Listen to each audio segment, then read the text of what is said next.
नहीं, supreme court के द्वारा फैसला दे दिया गया। यानी अगर आप देखें, जमीन है, कागजात है और जमीन का रसीद कट रहा है, और साथ में अगर बात करें कि जो राजस्व का कार्यालय है, अगर वहां पर आप जाकर देखेंगे, चेक करेंगे, तो वहां पर भी नाम को दर्ज करा लिया गया है। अगर आप ऑनलाइन चेक करेंगे, ऑनलाइन भी दिखेगा। अगर आप ऑफलाइन चेक करेंगे, ऑफलाइन भी दिखेगा। लेकिन सब कुछ दिखने के बावजूद भी जब आप ओरिजिनल दस्तावेज के लिए जाएंगे, पता लगाएंगे, तो आपको पता चलेगा कागजात तो फर्जी है। सिर्फ राजस्व के जो रिकॉर्ड है वहीं पर नाम दर्ज है, और कागजात जो भी है वो सारे कागजात फर्जी है। अब इस सिचुएशन में होने वाला क्या है? सुप्रीम कोर्ट के द्वारा जो फैसला दिया गया था, वो फैसला आप अगर आप देखेंगे, जानेंगे, तो आपको लगेगा कि नहीं, जो फैसला था वो बिल्कुल सही था। और वहां पर साफ साफ ये कह दिया गया था कि अगर आपका ये मकान है और मकान का जो है आपके पास रसीद है, यानी रसीद कब होगा? जब राजस्व कार्यालय में, है ना, आप राजस्व देंगे, यानी आप सरकार को टैक्स देंगे।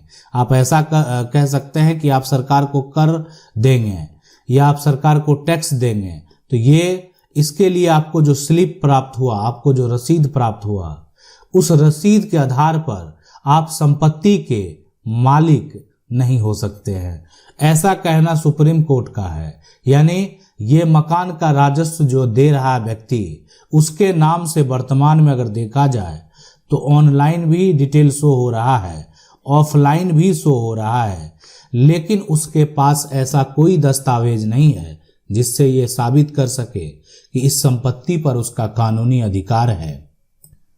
साफ शब्दों में अगर कहें तो कोई भी फर्जी रसीद हो, यानी रसीद की अगर बात करें, ये फर्जी हो या सही हो, तो यानी आपको संपत्ति का मालिक बनने के लिए आप कह सकते हैं सिर्फ जो है रसीद के आधार पर संपत्ति का, यहाँ पर संपत्ति का मालिक नहीं बन सकते हैं। यानी सिर्फ अगर आपके पास जमीन का रसीद है और उसके आधार पर आप संपत्ति का मालिक अगर बनने का सोच रहे हैं, तो सिर्फ जमीन रसीद के आधार पर संपत्ति का मालिक आप नहीं बन सकते हैं।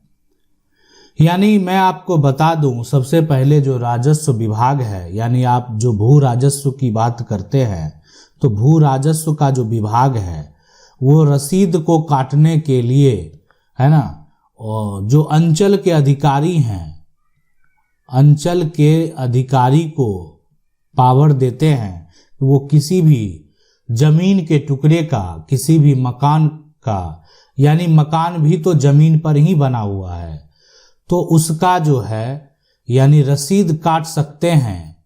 अगर उसमें किसी प्रकार की त्रुटि है उसको सुधार करवा सकते हैं। अगर कोई फर्जीवाड़ा हुआ है तो उस पर जो है ऑब्जेक्शन लगा सकते हैं, और गलत तरीके से अगर कोई भी अप्लाई कर दिया है तो उसको वो रिजेक्ट कर सकते हैं। ये सभी पावर उनके पास है। अब यहाँ पर समझने वाली बात ये है, ये प्रक्रिया होता कैसे है, तो आप इसको समझ लें। मान लेते हैं कि ये जो जमीन है, इस जमीन पर किसी का नाम जो है दर्ज है, उस व्यक्ति का नाम सनोज है।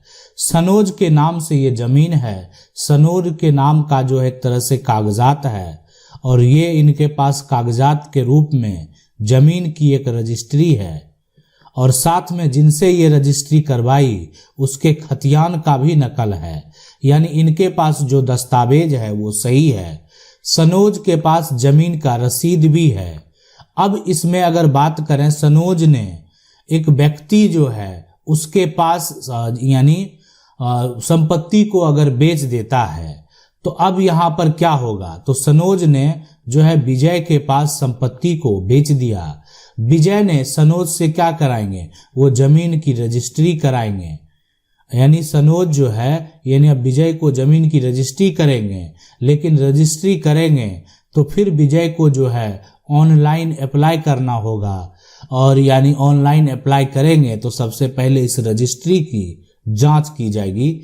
यानी इसमें यह देखा जाएगा कि जो विजय है बस इतना ही देखा जाएगा कि जो विजय का विक्रेता है क्या उसके नाम से राजस्व जा रहा है या नहीं जा रहा है, राजस्व के रिकॉर्ड में उसका नाम दर्ज है कि नहीं है, उसको बेचने का अधिकार था या नहीं था, और साथ में ये भी देखा जाएगा कि इस पे कोई ऑब्जेक्शन तो नहीं आकर लगा दिया गया।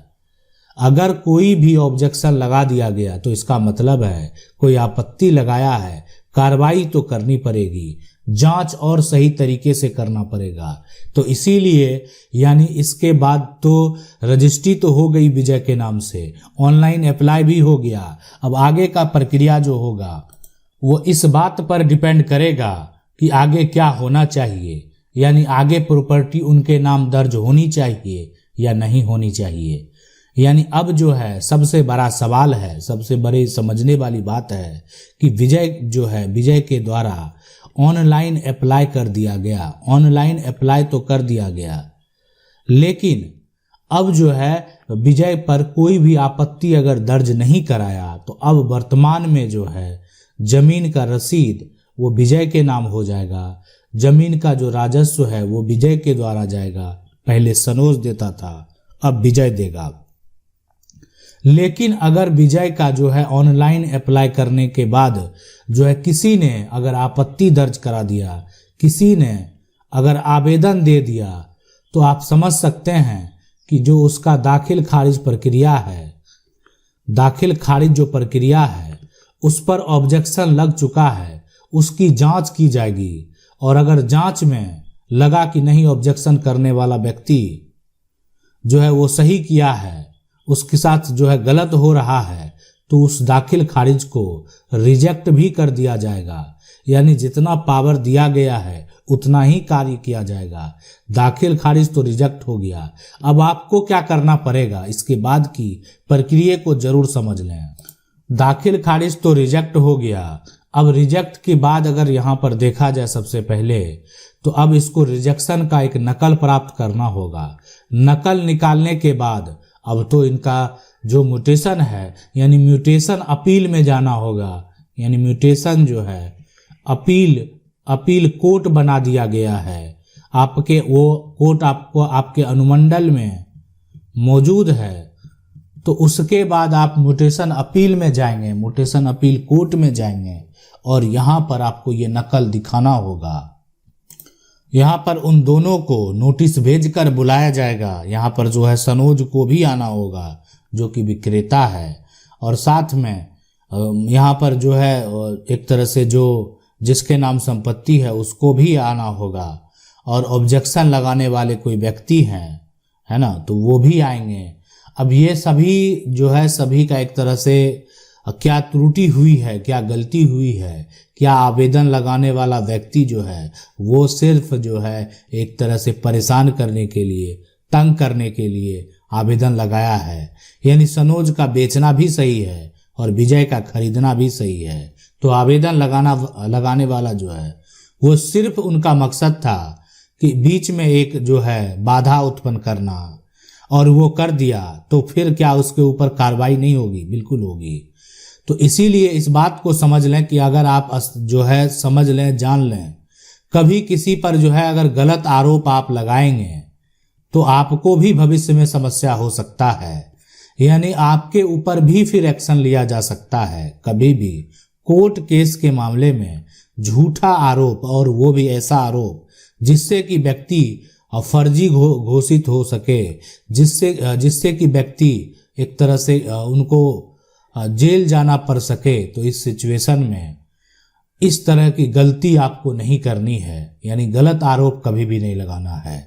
और आपको लगता है कि आपका हक गया है, यानी सनोज ने अपने भाई का भी हक बेच दिया है, सनोज ने बाकी हिस्सेदारों का भी हक बेच दिया है, तो ये और उस पर जो है आपको अगर विजय के प्रॉपर्टी पर ऑब्जेक्शन लगाना है बिल्कुल लगा सकते हैं। और साथ में आप कोर्ट केस फाइल करके इस तरह का जो फर्जीवाड़ा किया गया है, गलत तरीके से जो जमीन की रजिस्ट्री की गई है, उस पर भी उसको भी आप रिजेक्ट करवा सकते हैं।